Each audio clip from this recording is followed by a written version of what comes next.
आज हम लोग स्टार्ट करने जा रहे हैं ट्रांसफार्मर, और ये इलेक्ट्रीशियन का हृदय है। मतलब हृदय इसलिए है कि यहां से ऐसा कोई एग्जाम नहीं होगा जहां से यहां से प्रश्न न पूछा जाता हो। यहां से भर भर के प्रश्न पूछे जाते हैं, हर एग्जाम में यहां से प्रश्न आता है। और ये ट्रांसफार्मर एक बहुत लंबा चैप्टर है, ठीक है।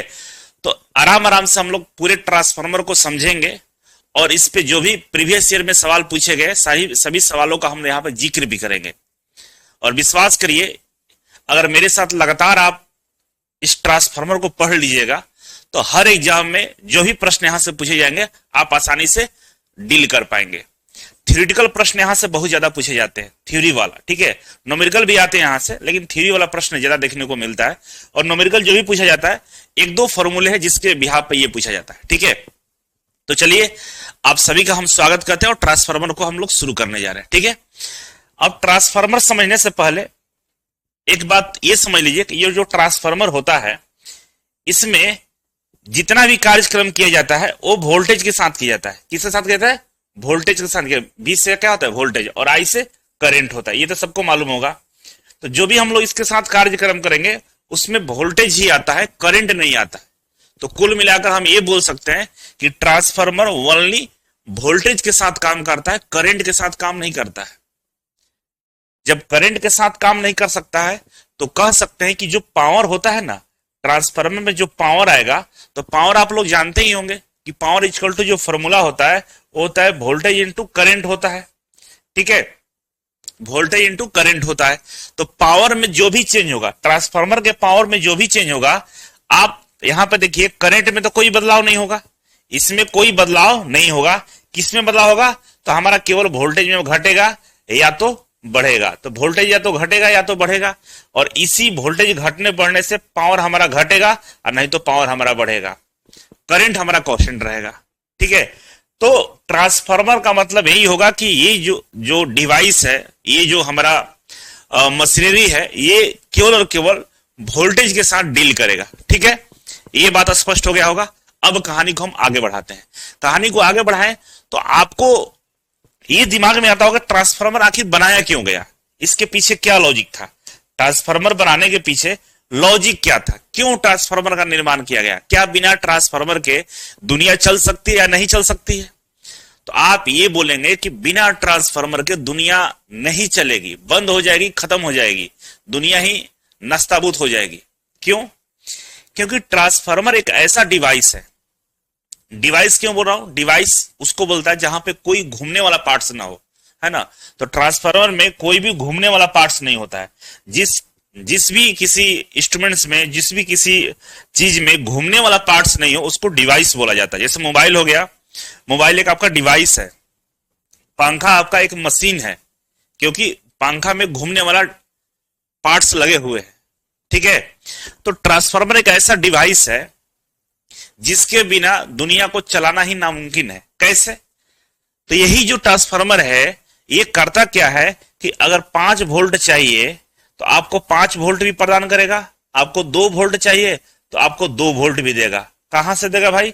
तो इस तरह के इसके अंदर मैकेनिज्म होता है कि अगर यहां पे 240 वोल्ट अगर हमारे पास आ रही है सप्लाई, उसको हम 2 वोल्ट में ट्रांसफर कर सकते हैं, उसको 5 वोल्ट में भी ट्रांसफर कर सकते हैं। और इसी काम के लिए हम ट्रांसफार्मर का उपयोग करते हैं। तो आपको लगता हो कि ये जो चित्र है ये केवल ट्रांसफार्मर होता है, ऐसा नहीं है। आपके मोबाइल का जो चार्जर है ना, उसके अंदर भी ट्रांसफार्मर लगा हुआ है। आप जरा सोचिए कि आप मोबाइल के चार्जर को सॉकेट में घुसेड़ देते हैं चार्जिंग के लिए, तो पता है उस जिसमें आप लगाते हैं चार्जर, उसके अंदर में 240 वोल्ट है, और आपका मोबाइल है वो 5 वोल्ट से चार्ज होता है। तो कैसे चार्ज होता है? वही ट्रांसफार्मर का कमाल है। ट्रांसफार्मर 240 वोल्ट को कम करके 5 वोल्ट कर देता है आपका मोबाइल चार्ज करने के लिए, ठीक है। और अगर बढ़ाना हो तो 240 को अगर हम बढ़ाना चाहते हैं कि 1100 वोल्ट करना चाहते हैं, ये भी कर देगा ट्रांसफार्मर। तो अगर कम से ज्यादा करते हैं तो वहां पे जो ट्रांसफार्मर लगाते हैं उसको हम बोलते हैं स्टेप अप ट्रांसफार्मर, और ज्यादा से कम करते हैं उसको बोलते हैं स्टेप डाउन ट्रांसफार्मर, ठीक है। तो ये सारा कंसेप्ट यहां पे लागू होता है। तो ट्रांसफार्मर की ये बेसिक फंडामेंटल है, जिसको मैंने अभी बताया, आपको लिखने की आवश्यकता नहीं है, दिमाग में रखिएगा, सारा लाइन ये आगे आपको मिलने वाला है। ठीक है, यहां तक समझ में आ गया होगा। तो चलिए एक एक लाइन को हम समझने का प्रयास करते हैं पूरे इत्मीनान से। आप लोग आराम से लेक्चर को देखिए, बाद में पीडीएफ तो हम डाल दिए हैं, नोट्स बना लीजिएगा। ठीक है, अब ये सारी चीजें अगर दिमाग में आपका आ गया होगा तो अब आप जो कहानी आपको हम बताएंगे अब समझ में आएगा आपको। ठीक है, अब देखिए बोल रहा है कि इलेक्ट्रिकल जो ट्रांसफार्मर होते हैं एक स्थिर स्टैटिक्स विद्युत उपकरण है। क्या है? स्टैटिक्स विद्युत उपकरण। स्टैटिक्स मतलब स्थिर। स्थिर कैसे है? इसमें घूमने वाला कोई पार्ट्स नहीं होता है, तो ये स्थिर ही होता है। कहीं पे आप रख दीजिए, कोई मूविंग पार्ट्स इसके अंदर में नहीं जो घूमेगा। तो क्या होता है? एक स्थिर स्टैटिक्स विद्युत उपकरण है। क्या है? विद्युत उपकरण है। ठीक है, उपकरण को आप यहां देखेंगे तो इलेक्ट्रिकल डिवाइस लिखा हुआ है, स्टैटिक इलेक्ट्रिकल डिवाइस। ठीक है ना, ये डिवाइस है। मोबाइल को भी हम डिवाइस बोलते हैं और यहाँ ट्रांसफार्मर को भी डिवाइस बोला जा रहा है। तो डिवाइस से ये मत सोच लेना कि छोटा चीज को ही डिवाइस बोला जाता है, बड़े बड़े चीजों को भी डिवाइस हो जाता है। बस कंसेप्ट ये कि उसमें घूमने वाला पार्ट्स नहीं हो तो उसको डिवाइस ही बोलेंगे। ठीक है, कह रहा है कि जो एसी अल्टरनेटिंग करंट के वोल्टेज को कम या ज्यादा करने के लिए इस्तेमाल किया जाता है। ट्रांसफार्मर को कहां इस्तेमाल करते हैं? वोल्टेज को कम या ज्यादा करने के लिए इस्तेमाल किया जाता है। यहां पर करंट नाम का कोई चीज नहीं होता, लिखा है क्या? एसी में, एसी जो है, एसी मतलब अल्टरनेटिंग करंट, एसी की जो वोल्टेज होता है उसको कम ज्यादा करता है, करंट को कभी कुछ नहीं करता है। ठीक है, यह विद्युत ऊर्जा को एक सर्किट से दूसरे सर्किट में ट्रांसफर करता है। ये क्या कहता है? ट्रांसफार्मर विद्युत ऊर्जा को एक सर्किट से दूसरे सर्किट में ट्रांसफर करता है। ये कैसे करता है भाई? तो अभी तो आप स्टार्टिंग पढ़े, जैसे से हम आगे बढ़ेंगे तो आप समझ पाएंगे कि ट्रांसफार्मर के अंदर में दो वाइंडिंग होता है, पढ़ेंगे हम लोग। ठीक है ना, ये प्राइमरी वाइंडिंग होता है और ये हमारा सेकेंडरी वाइंडिंग होता है। ठीक है, इसमें हमारा वोल्टेज आता है और इसका वोल्टेज इसमें ट्रांसफर होता है। उसके लिए ये क्या करता है? सेल्फ इंडक्शन के काम करता है ये। ठीक है, यहां पे एक मैग्नेटिक फ्लक्स बनता है जिसके थ्रू इसमें वोल्टेज चला जाता है।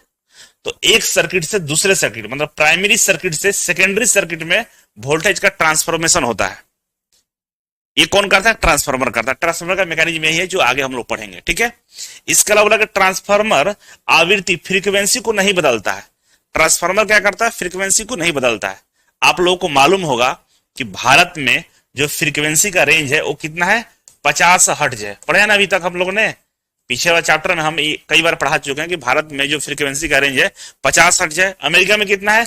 60 हर्ट्ज है। ठीक है, तो अगर ट्रांसफार्मर में वोल्टेज को कम या ज्यादा करेंगे तो फ्रीक्वेंसी में कोई परिवर्तन नहीं होगा।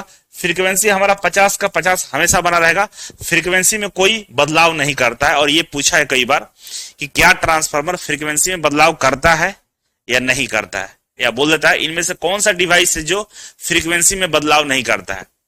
तो एकमात्र ऐसा उपकरण है इलेक्ट्रिकल इलेक्ट्रॉनिक्स में जो फ्रीक्वेंसी में कोई चेंज नहीं करता है। बाकी कई सारे डिवाइस मिलेंगे आपको जो फ्रीक्वेंसी में बदलने का काम करते हैं। ट्रांजिस्टर हो गया, ऑसिलेटर हो गया, है ना, एम्पलीफायर हो गया, ये क्या करते हैं? फ्रीक्वेंसी में बदलाव करते हैं, जिसके बारे में हम लोग आगे पढ़ेंगे। ठीक है, कह रहा है कि मोबाइल चार्जर एक स्टेप डाउन ट्रांसफार्मर का उदाहरण है।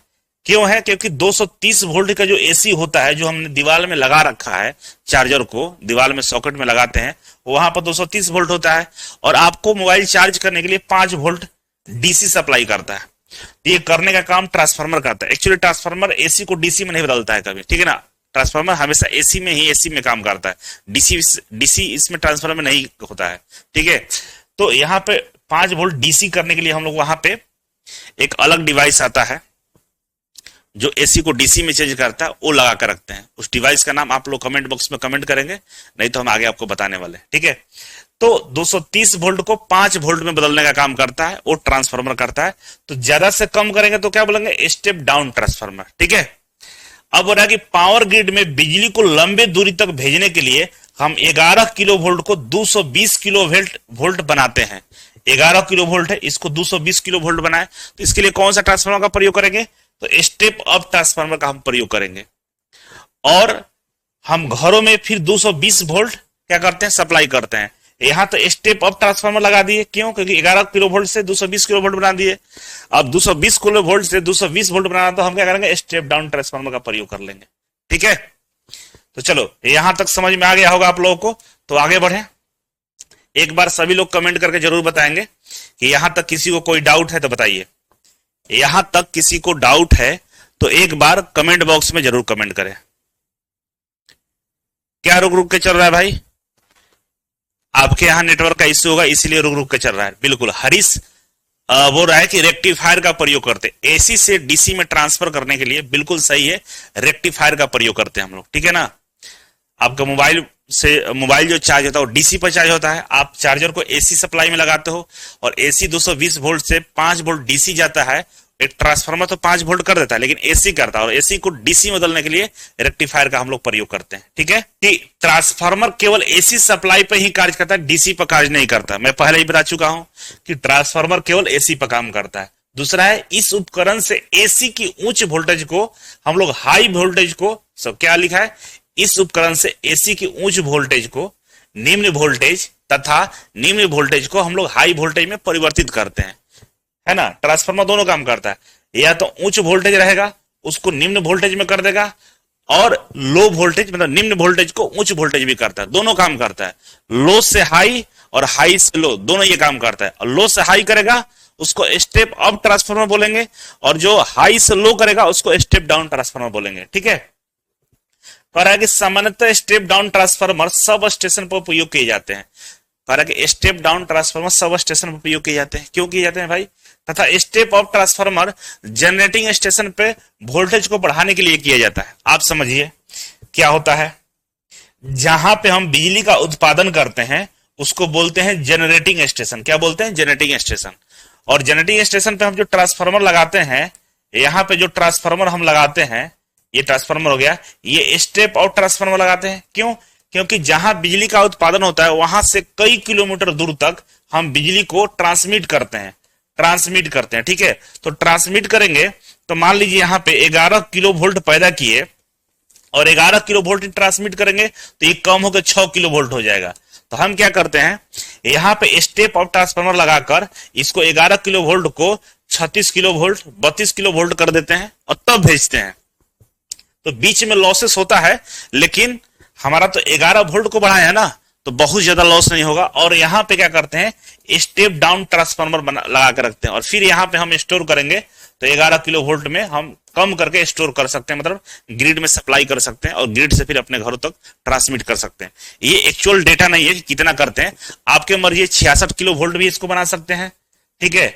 और यहाँ पे 30 किलो वोल्ट भी कम करके आप क्या कर सकते हैं, अपने सब स्टेशन में ला सकते हैं। तो आपके ऊपर डिपेंड करता है कि आप क्या करना चाहते हैं। तो कुल मिलाकर जहां पे बिजली का उत्पादन होता है वहां पे हम लोग स्टेप अप ट्रांसफार्मर लगाते हैं, और जहां पे हम पावर ग्रिड होता है वहां पे स्टेप डाउन ट्रांसफार्मर लगा रहता है, ठीक है। अब जब आपके घरों तक भी बिजली जाएगी वो भी स्टेप डाउन ट्रांसफार्मर से ही जाता है, ठीक है। तो स्टेप अप का प्रयोग केवल और केवल जहां पे बिजली का उत्पादन करेंगे वहां पे होता है, बाकी जगह स्टेप डाउन ट्रांसफार्मर लगाते हैं, ठीक है।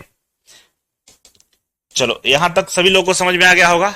और कह रहा है कि यह पावर को नहीं बदलता है, ट्रांसफार्मर कभी पावर को नहीं बदलता है। क्यों? क्योंकि पावर इक्वल टू होता है V इंटू आई, ठीक है। तो पावर में कोई परिवर्तन नहीं होता है, स्टेप अप स्टेप डाउन करते हैं तो वोल्टेज घटता बढ़ता है, उसके रेशियो में ये करंट भी मैनेज हो जाता है, इसलिए पावर में कोई परिवर्तन देखने को नहीं मिलता है। इसलिए लिख रहा है कि यह पावर को नहीं बदलता है। आपके पास जो ट्रांसफार्मर होगा उसके वोल्टेज को ज्यादा कम करिएगा, उसी रेशियो में करंट भी आपका कम ज्यादा होगा, तो पावर में कोई बढ़ोतरी आपको देखने को नहीं मिलेगा, ठीक ना। तो दोनों क्वांटिटी एक दूसरे को क्या करे, मिनिमाइज और मैक्सिमाइज करके इक्वल हो जाती है, ठीक है। तो ट्रांसफार्मर क्या करेगा, पावर में बदलाव नहीं करता है, पावर को चेंज नहीं करता है। अब आते हैं आगे कि ट्रांसफार्मर का उपयोग हम कहां कहां करते हैं भाई। तो ट्रांसफार्मर का उपयोग सबसे पहले हम लोग पावर डिस्ट्रीब्यूशन में, पावर ग्रिड में 11 किलो वोल्ट होता है ना, वहां से आपके घरों में कितना चाहिए, 2.5 किलो वोल्ट। तो 11 किलो वोल्ट हमारा कहां होता है, पावर स्टेशन में होता है, और वहां से आपके घरों को हम 250 वोल्ट भेजते हैं। तो 11 किलो वोल्ट से 250 वोल्ट करने के लिए हम क्या करेंगे, ट्रांसफार्मर का प्रयोग करेंगे। तो पावर डिस्ट्रीब्यूशन हम इसका इस्तेमाल करते हैं। इलेक्ट्रॉनिक डिवाइस से मोबाइल चार्जर हो गया, एडाप्टर में हम इसका प्रयोग करेंगे, ठीक है। औद्योगिक मशीनों और लैब उपकरण में हम इसका प्रयोग करते हैं, ठीक है। अब हो रहा है कि ट्रांसफार्मर डीसी पे क्यों नहीं चलता है, डीसी पे क्यों नहीं चलता है, इसके कई कारण है। पहला कारण तो ये है कि भाई इसमें जो प्राइमरी वाइंडिंग होता है, ये प्राइमरी वाइंडिंग होता है और ये हमारा सेकेंडरी वाइंडिंग होता है, इसके बीच में डायरेक्ट कनेक्शन नहीं होता है, ठीक है। डायरेक्ट कनेक्शन नहीं होता। मान लीजिए यहाँ 240 वोल्ट हमारा आ रहा है, स्टेप अप ट्रांसफार्मर है, तो यहाँ पे जो वोल्टेज है मान लीजिए कि हम 2000 वोल्ट कर दिए, मतलब बढ़ गया है इससे, तो ये डायरेक्ट कनेक्शन करके नहीं बढ़ाते हैं, हम नंबर ऑफ टर्न को ज्यादा कम करके बढ़ाते हैं, तो डायरेक्ट कनेक्शन है नहीं। तो एसी में क्या होता है, एसी में जो वेव बनता है ना, कुछ इस तरह से वेव चलता है, उसकी वजह से फ्लक्स का आदान प्रदान होगा और यहाँ पे वोल्टेज को कम या ज्यादा बिना किसी कनेक्शन के माध्यम से हम इसमें ट्रांसफर कर सकते हैं। लेकिन वहीं डीसी रहेगा तो डीसी में किसी तरह का कोई वेव में फ्लक्चुएशन नहीं होता है, वो सीधा एक लाइन होता है, और लाइन होने के कारण इसका वोल्टेज इसमें ट्रांसफर नहीं होगा, इसका फ्लक्स इसके अंदर नहीं जा पाएगा, फ्लक्स पैदा ही नहीं होगा। जब फ्लक्स ही नहीं पैदा होगा तो इसका वोल्टेज इसमें ट्रांसफर ही नहीं होगा, इसलिए डीसी पर चलाएंगे तो ये नहीं चलेगा, ओनली केवल एसी पे ही हमारा ट्रांसफार्मर काम करता है। ठीक है, और लिखा भी है कि डायरेक्ट करंट में फ्लक्स का परिवर्तन नहीं होता है, ठीक है ना, इसलिए सेकेंडरी में ईएमएफ पैदा नहीं होगा। अब फ्लक्स सीधा लाइन है तो सीधा लाइन में फ्लक्स तो बनेगा नहीं, इसीलिए सेकेंडरी में कोई वोल्टेज ट्रांसफर होगा नहीं, तो ट्रांसफार्मर काम करेगा नहीं। ठीक है, अगर डीसी सप्लाई दिए जाए तो कोर सैचुरेटेड होगा और ट्रांसफार्मर जल सकता है, कारण डीसी सप्लाई इसमें देंगे, इसमें वोल्टेज इतना बढ़ जाएगा, इतना बढ़ जाएगा, इधर ट्रांसफर हो ही नहीं रहा है, और ये वाइंडिंग को जला देगा, सैचुरेट कर जाएगा और वाइंडिंग जल जाएगी। इसीलिए हम लोग डीसी का ट्रांसफार्मर में डीसी का उपयोग हम लोग नहीं करते, या डीसी पे ये ट्रांसफार्मर नहीं चलता है। ठीक है, यहां तक किसी को डाउट है तो बताइए, यहां तक किसी को डाउट है तो हमें एक बार सूचित करिए। आपको मैं एक वीडियो दिखाने जा रहा हूं, आप देखते जाइएगा। ये नीचे वाला पार्ट है, जिसको ये इंसुलेटेड फ्रेम होता है। इंसुलेटेड का मतलब इसके अंदर से नमी वगैरह अंदर बाहर नहीं जाएगी, मतलब उष्मा का आदान प्रदान नहीं होगा, इंसुलेटेड होता है पूरी तरह से, नीचे का नमी उमी इसमें अंदर में प्लेस नहीं करेगा। ये स्टील की पत्तियां हैं, पतली पतली, ठीक है ना, जिससे हम लोग कोर बनाते हैं, लेमिनेटेड स्टील है, पतली पतली पत्तियां होती है, जिसको जोड़कर, बहुत सारे पत्तियों को जोड़कर हम एक सेल का निर्माण करते हैं, ठीक है ना, इस तरह का। ठीक है, और जब ये स्टील की पूरी सेल निर्माण हो जाती है, इसी के ऊपर हम लोग वाइंडिंग करते हैं, ठीक है ना। ठीक है, तो ये इसको लिप्स बोलते हैं, क्या बोलते हैं, लिप्स बोलते हैं। आगे सब लिखा जाएगा, बस दिखाने के लिए कि 3D में आप देख लीजिए। इसी के ऊपर देखिए वाइंडिंग कर दिया, ठीक है। इसमें वाइंडिंग करने के बाद लेमिनेटेड करता है, इसको क्या करता है, इंसुलेटेड करता है। इंसुलेटेड को हम लेमिनेटेड भी बोलते हैं, ठीक है ना। इंसुलेटेड कर दिया, और इंसुलेटेड करने के बाद अब इसको ढकने का काम करेगा, ठीक है। अब ये लेयर बाय लेयर इंसुलेटेड किया था, है ना, एक बार वाइंडिंग किया, फिर इंसुलेटेड किया, फिर वाइंडिंग करेंगे, तब ना प्राइमरी और सेकेंडरी बनेगा, ठीक है। और इस तरह से नट बोल्ट पे इसको टाइट कस दिया जाता है, और इसके बाद ये कंटेनर लाया जाता है, जिसके अंदर में इसको रखा जाता है, और इसी में मोबिल भर देते हैं हम लोग। पूरा तरह से ट्रांसफार्मर का जो ऑयल होता है, ऐसे मोबिल मान के चलिए, उसको कर लेते हैं। इसमें नट बोल्ट से टाइट कर देंगे, और टाइट करने के बाद ये कंजर्वेटर टैंक होता है, जहां पे क्या होता है, हमारा जो ट्रांसफार्मर ऑयल होता है, इसमें स्टोरेज करके रखते हैं, ठीक है। ये गेज है, प्रेशर गेज है, जिससे हम लोग मापते हैं, जिससे ऑयल लेवल इंडिकेटर है, ठीक है ना। और ये ब्रीदर होता है, ठीक है ना। इस सब का हम आगे पढ़ेंगे, एक एक पार्ट्स के बारे में हम लोग पढ़ेंगे। अभी देख लीजिए नाम, conservator tank, breather, oil level indicator, ठीक ना। बुकेज रिले है, ये क्या है, बुकेज रिले है जो कट ऑफ करता है, इसके बारे में हम लोग आगे पढ़ना है। क्या है, बुकेज रिले है, ट्रांसफार्मर में बुकेज रिले लगाया जाता है, ठीक है। अभी इतना सारा चीज इसमें अंदर में लगता है। खत्म हो गया वीडियो, कहां तक पहुंचे हम लोग, चलिए अब वीडियो को थोड़ा सा आगे बढ़ाते हैं। और ये जो इंसुलेशन लगाया जाता है, यहां से हम लोग क्या करते हैं, 3 फेज का कनेक्शन करके चीजों को आगे बढ़ाते हैं। देखिए, ठीक है, कुछ इस तरह से आप ट्रांसफार्मर देखे होंगे। यहां पर देखिए 6 दिख रहा होगा, तो भाई एक है जहां से करंट आएगा, और एक जहां से वोल्टेज आएगा, मतलब जहां से एक वोल्टेज आने वाला, एक वोल्टेज जाने वाला है ना। 6 दिख रहा होगा। छोटा वाला जो है वो हमारा आने वाला वोल्टेज होता है, मतलब बाहर से आ रहा है, और बड़ा वाला से हम ट्रांसमिट करते हैं बाहर की तरफ। एक्सप्लोशन वेंट होता है। ये क्या होता है, जब ट्रांसफार्मर में कहीं आग लग जाती है, तो ये क्या होता है, ब्रेक हो जाता है, यहाँ से सारा अंदर का जो प्रेशर है, चाहे धुआं है, चाहे ऑयल है, इससे बाहर निकल जाता है, ठीक है। तो इस तरह से ट्रांसफार्मर का चित्र आपको दिखा दिए। ये फिन्स होता है, ये रेडिएटर का काम करता है, ट्रांसफार्मर को ठंडा करने का काम करता है ना। ट्रांसफार्मर के अंदर हीट होता है, तो हीट को निकालने के लिए हम बाहर फिन्स लगा के रखते हैं, ठीक है। अब आया ये हमारा टेम्परेचर के, ये ट्रांसफार्मर के अंदर में जो ऑयल है, ऑयल के टेम्परेचर को ये मेजर करता है और बताता है कि टेम्परेचर मतलब जो ट्रांसफार्मर का तेल है कितना गर्म है। बहुत ज्यादा गर्म होगा तो भाई हम इसको ट्रांसफार्मर का जो सर्विस है उसको बंद कर देंगे बढ़िया से, फिर इसको चेक करेंगे। भाई ज्यादा तेल अगर हीट हो जाएगा तो ट्रांसफार्मर में आग लग सकता है, कॉइल जल सकता है। इसीलिए टेम्परेचर गेज से हम लोग मेजर करते रहते हैं कि ट्रांसफार्मर में कहीं कोई ज्यादा हीट तो नहीं है, ठीक है। और देखिए ये पूरा ट्रांसफार्मर में अंदर तेल भरा रहता है ना, पूरा तेल भरा रहता है जिसको ट्रांसफार्मर ऑयल बोलते हैं। ये टंक जो टैंक था ना, टंकी के अंदर पूरा तेल भरा रहता है 100%, ठीक है। अब इस तरीके से तेल का सप्लाई हम ये कन्वर्टर टैंक से करते हैं, इसमें तेल एक्स्ट्रा भरा रहता है। अगर इसमें तेल कम होता है क्योंकि हीट होगा तो कहीं ना कहीं तेल वाष्प बन के बाहर निकलेगा, लीकेज करेगा, तो कन्वर्टर टैंक वहां से तेल हम इसमें अंदर डालने का काम करते हैं, ठीक है। तो चलिए अब ट्रांसफार्मर के हम लोग वर्किंग प्रिंसिपल को देखेंगे कि वर्किंग प्रिंसिपल कैसा है इसका, ठीक है। एक लाइन को हम समझते हैं। कह रहा है कि ट्रांसफार्मर फैराडे के विद्युत चुंबकीय प्रेरण इलेक्ट्रोमैग्नेटिक इंडक्शन के सिद्धांत पर काम करता है। फैराडे के विद्युत चुंबकीय प्रेरण पे ये काम कर रहा है। तो फैराडे का विद्युत चुंबकीय प्रेरण हमने पहला चैप्टर में पढ़ाया है बेसिक इलेक्ट्रिसिटी में। आप लोग पढ़े होंगे, नहीं पढ़े होंगे तो मैं बता देता हूं कि फैराडे साहब ने बोला था कि अगर एक कॉइल से दूसरे कॉइल में अगर हम वोल्टेज को ट्रांसफर करना चाहते हैं तो हम लोग क्या कर सकते हैं, ये इसका जो फ्लक्स होता है ना, फ्लक्स को ट्रांसमिट करके हम वोल्टेज को ट्रांसफर कर सकते हैं। मतलब यहाँ पे वोल्टेज हमने सप्लाई किया इस तार में और ऐसे ऐसे वोल्टेज ऐसे घूमते हुए बाहर निकल जाएगा, ठीक, कोई दिक्कत नहीं है। लेकिन इसके द्वारा जो फ्लक्स पैदा होता है ना, चुंबकीय फ्लक्स, ये अगर यहां तक पहुंच जाए तो हम क्या कर सकते हैं, इसके अंदर में हम वोल्टेज को पैदा कर सकते हैं। सिंपल तरीके से मैंने आपको समझा दिया, बाकी डिटेल्स में मैंने पढ़ा चुका हूं, आप देख लीजिएगा। तो ये फैराडे साहब के विद्युत चुंबकीय जो प्रेरण है ना, चुंबकीय जो फ्लक्स है, उसी के सिद्धांत पर ट्रांसफार्मर का निर्माण किया गया, ठीक है। और कह रहा है कि यह एसी वोल्टेज को बिना आवृत्ति में परिवर्तन किए, बिना बदले कम या ज्यादा करता है। कह रहा है कि एसी जो हमारा होता है, अल्टरनेटिंग जो करंट होता है, उसके फ्रीक्वेंसी में बिना परिवर्तन किए उसको कम या ज्यादा करने का क्षमता ये रखता है, ठीक है। अब मूल सिद्धांत इसका क्या है भाई? मूल सिद्धांत यह है कि जब किसी कॉइल मतलब प्राइमरी वाइंडिंग में एसी करंट प्रवाहित होता है तो उसके चारों चुंबकीय फ्लक्स उत्पन्न होता है। क्या बोल रहा है?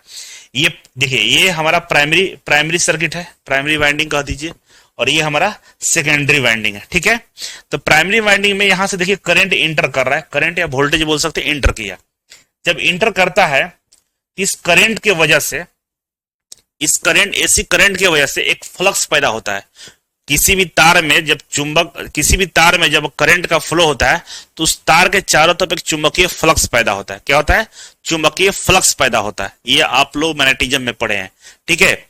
और यह फ्लक्स आयरन कोर से गुजरता हुआ दूसरी कॉइल तक पहुंचता है। यहां पे जो चुंबकीय फ्लक्स पैदा हो रहा है, ये चुंबकीय फ्लक्स इस आयरन कोर की मदद से दूसरी तरफ सेकेंडरी कॉइल तक पहुंचता है। ये क्या है? सब आयरन कोर है, ठीक है ना। ट्रांसफार्मर का कोर बोलते हैं, ये वाला जो स्टील की पत्ती है कोर है, ठीक है। अब इसी कोर के पकड़ते हुए कुछ हमारे जो चुंबकीय फ्लक्स है कहां पहुंचते हैं? सेकेंडरी वाइंडिंग तक पहुंचते हैं। और ये फ्लक्स जब सेकेंडरी वाइंडिंग तक पहुंचते हैं तो क्या करते हैं? इनके रास्ते में ये जो तार है रुकावट पैदा करते हैं। इनकी रुकावट की वजह से यहाँ पे करंट वोल्टेज उत्पन्न होता है। क्या होता है? वोल्टेज उत्पन्न होता है। और इस तरीके से हम प्राइमरी कॉइल से वोल्टेज को हम लोग सेकेंडरी कॉइल तक ट्रांसमिट करते हैं। और इस किस पे डिपेंड करता है? नंबर ऑफ टर्न पर डिपेंड करता है। अगर आपको ज्यादा वोल्टेज चाहिए, यहां पे सेकेंडरी में अगर आपको ज्यादा वोल्टेज चाहिए तो नंबर ऑफ जो टर्न है ना, इसको बढ़ा दीजिए, ज्यादा कर दीजिए, तो यहां पर वोल्टेज आपको ज्यादा मिलेगा। एग्जाम्पल के लिए बताऊं कि अगर यहां पे 240 वोल्ट आप दिए हैं इसको, ठीक है, इस वाले प्राइमरी वाइंडिंग को, सेकेंडरी में आपको 2000 आपको वोल्ट चाहिए, तो 2000 वोल्ट चाहिए, तो यहां पे जो नंबर ऑफ जो टर्न होगा कॉइल का ना, वो ज्यादा होना चाहिए, प्राइमरी से ज्यादा करना होगा।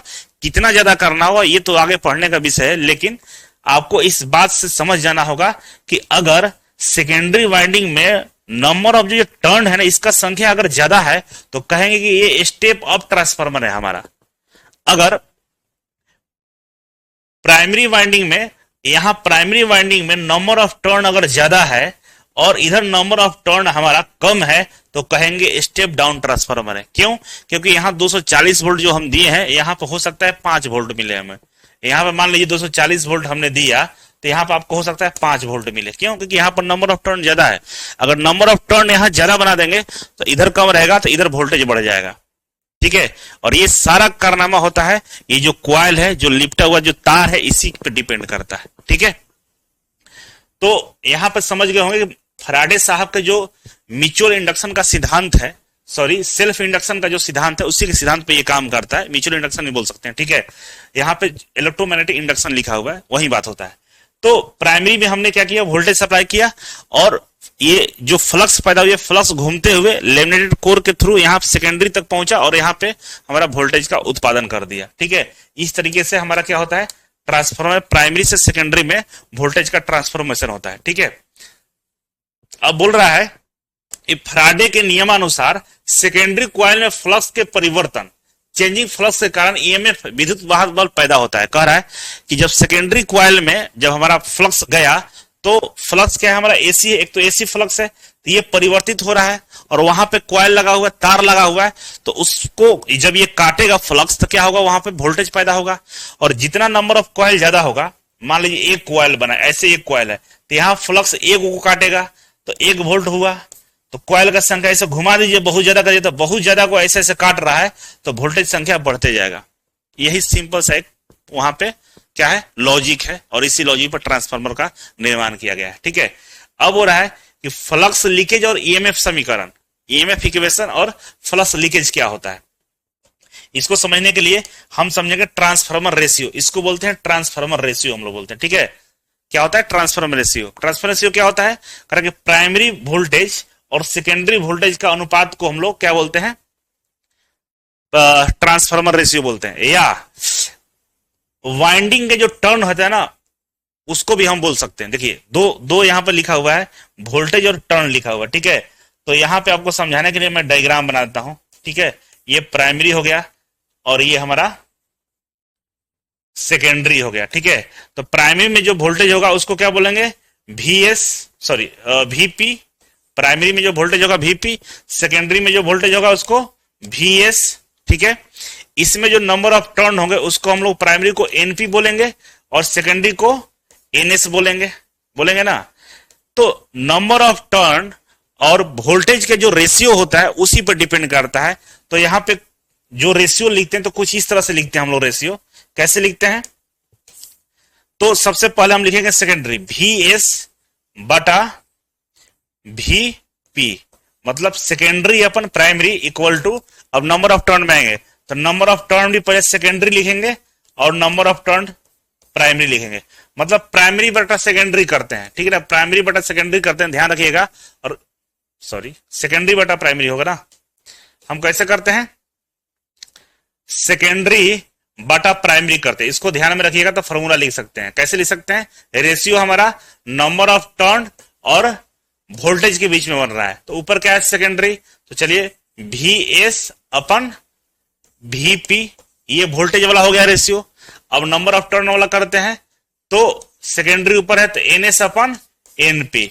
अब ये वाला रेशियो को अगर आप ध्यान में रखेंगे तो 1-2 सवाल आप क्वेश्चन में आराम से सोल्व कर सकते हैं। एग्जाम में प्रश्न यहां से पूछेगा, आपका वीएस और वीपी दिया रहेगा, प्राइमरी वोल्टेज और सेकेंडरी वोल्टेज दिया रहेगा, और प्राइमरी मान लीजिए नंबर ऑफ टर्न दिया है तो सेकेंडरी नंबर ऑफ टर्न आपसे पूछेगा। ठीक है, मतलब यहां पे दे देगा कि ये प्राइमरी है, इसका जो वोल्टेज है वो हमारा 10 वोल्ट है, नंबर जो टर्न है वो हमारा 5 है। ठीक है, और ये सेकेंडरी हो गया, सेकेंडरी में बोल देगा कि इसका जो सेकेंडरी का जो वोल्टेज है 20 वोल्ट है, और एन जो एस है ये कितना होगा, आप सेकेंडरी का नंबर ऑफ टर्न बताइए कितना होगा। तो आपको इस वाला फॉर्मूला का इस्तेमाल करके ये निकालना होगा। ठीक है, तो एनपी क्या होगा, प्राइमरी वाइंडिंग के टर्न। ठीक है, एनएस क्या होगा, सेकेंडरी वाइंडिंग के टर्न, याद रखिएगा। ठीक है, चलिए यहां तक समझ गए होंगे, तो हम आगे बढ़ते हैं।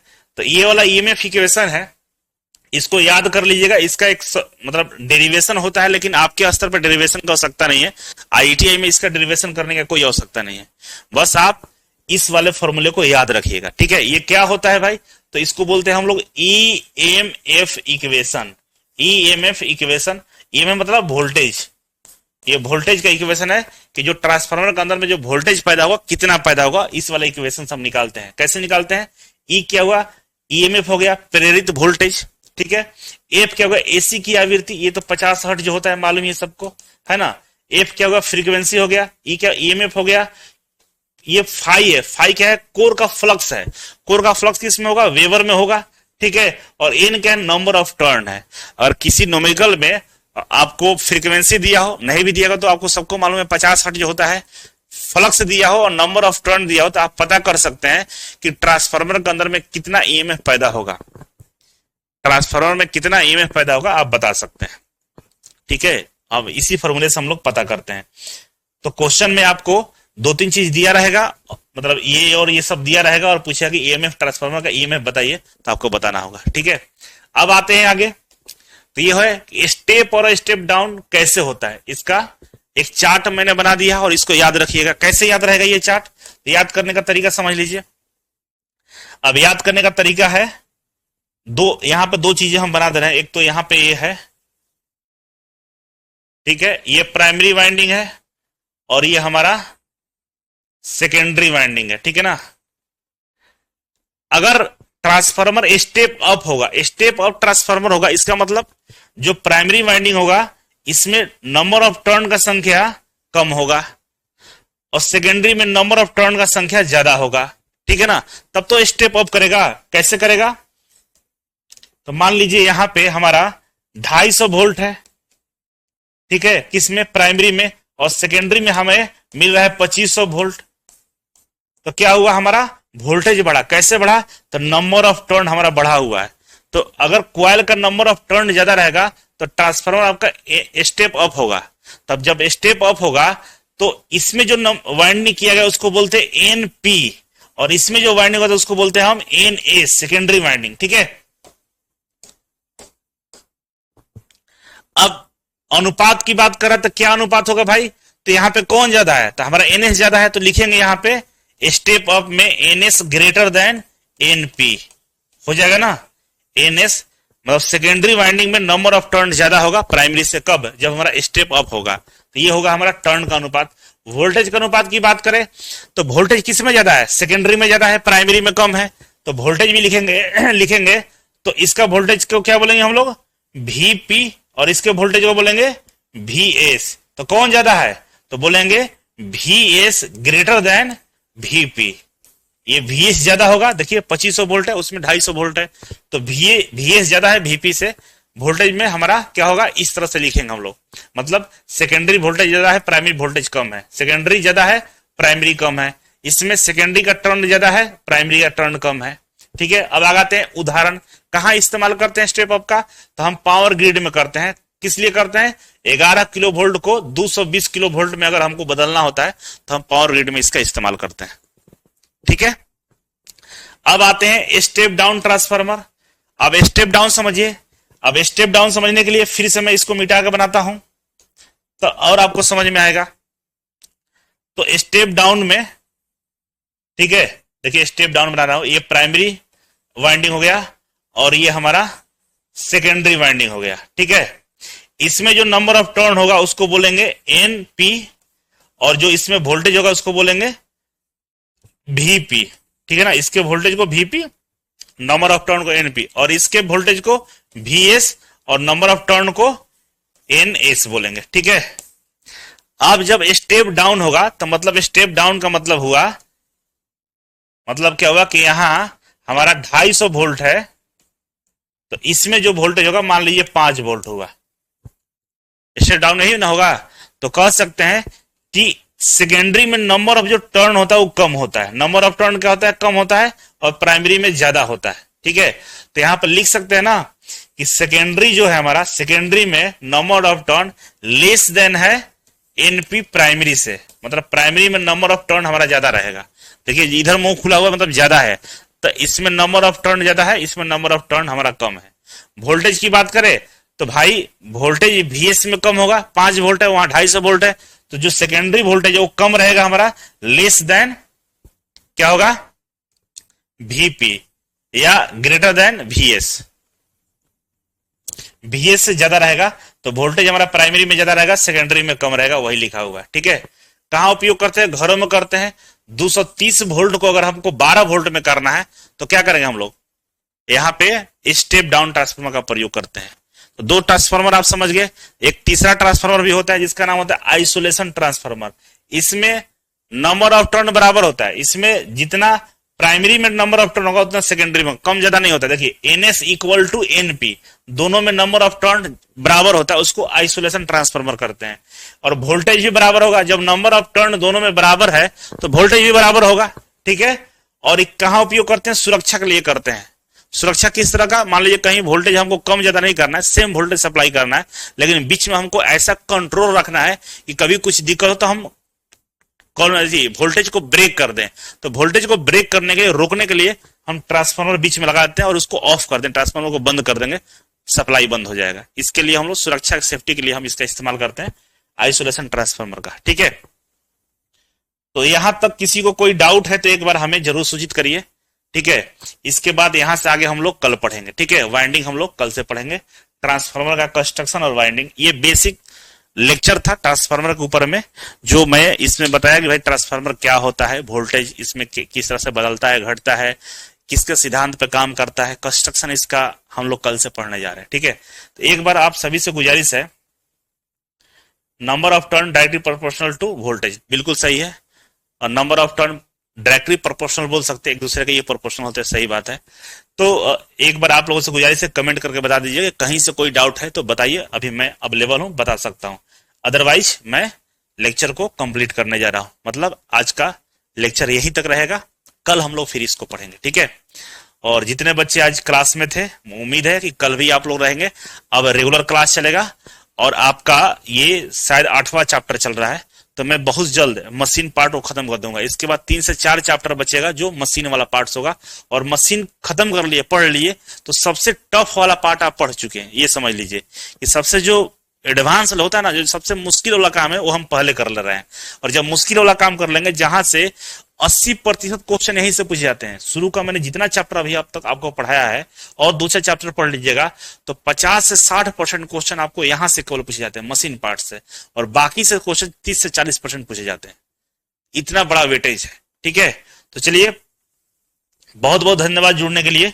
कोई डाउट नहीं है। हरीश जी बहुत बहुत धन्यवाद, सबको बहुत बहुत धन्यवाद। गुरुदेव सेमिनार लगाने वाला है कब? बिल्कुल, सेमिनार 10 नवंबर को स्टार्ट होने वाला है ऑफलाइन सेंटर पे, ऑफलाइन में। तो जो भी बच्चे आना चाहते बिल्कुल आ जाइएगा, वेलकम रहेगा आप सभी का। और सेमिनार में बहुत सारा मोटिवेशन मिलता है। ठीक है। टेंशन लेने की आवश्यकता नहीं है, नौकरी हम दिलाएंगे, मेरे साथ बने रहिए। नोट्स जरूर बनाइएगा प्लीज, रिक्वेस्ट है, एकदम हाथ जोड़ के रिक्वेस्ट है, नोट्स जरूर बनाइएगा। और क्वेश्चन का प्रैक्टिस आपको हर लेवल का करा देंगे, पीएसयू का करा देंगे, रेलवे करा देंगे, सब करा देंगे। वैलिडिटी खत्म होगा, बढ़ा देंगे, लेकिन पूरा तरह से क्लास को कंप्लीट करने के बाद ही आपको हम छोड़ने वाले हैं। ठीक है। मास्टर कोर्स के अंदर में है। ठीक है। बढ़िया से पढ़िएगा। बहुत बहुत धन्यवाद। Thank you.